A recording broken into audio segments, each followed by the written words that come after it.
Half a day, everyone. In the last few days, my staff and my office have been bombarded with calls and messages asking what happened with John Fernandez as superintendent.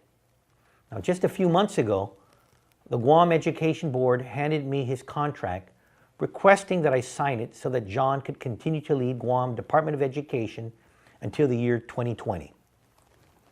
I signed that contract in March, and everyone, from the board to the teachers and students, celebrated. Now fast forward a few months, and he's terminated at 10 o'clock at night. And that termination comes at the heels of an investigation into a complaint where the person around whom the complaint surrounds is not even a part of the investigation. At least that's what I'm hearing. And really, I can only base this on hearsay, because the Education Board hasn't been forthcoming with the public about the reasons behind the termination.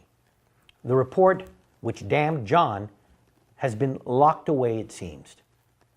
Now, among the questions I'm getting from the teachers, students, parents, and even business leaders is what happened? Where did all these accusations come from? And my answer to that is, I really don't know. But here's what I do know. That on July 19th, things changed. It changed because Senator Nerissa Underwood called the Education Board into a public hearing and lambasted them for failing to investigate the situation at DOE. By the way, this is something that she didn't even do after a UOG professor was criminally indicted for sexual acts against students. Where was the Title IX oversight hearing for the Board of Regents? Now let's get this straight. Our children are not props in a play to use for political ploys. I think the public deserves to know what happened and reassurances that we won't devolve into the situation that Guam DOE faced before John Fernandez came on board. Now, this is not to say that Guam Department of Education doesn't have a good administrative team. But what I believe John did was provided leadership that allowed the best of Guam DOE to rise to the top and move the education department forward. Now, we're looking at a myriad of issues, from finances and power bills not getting paid, and a lack of communication with Department of Public Works leading to busing issues. It's the type of mess that John helped to clean up. And that's what's so puzzling.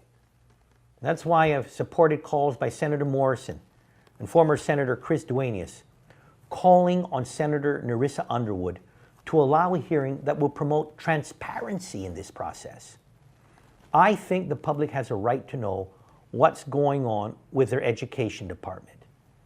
The board members should be upfront and transparent about what has happened. And this includes those board members who I've placed on the board.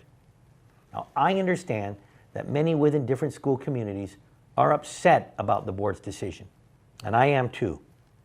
And again, I encourage all within our public schools to let me know your thoughts on my Facebook page via email at www.governor@guam.gov, or by speaking to me or any member of my senior staff at 472-8931. Ndonkulini si Jules Masi, and God bless.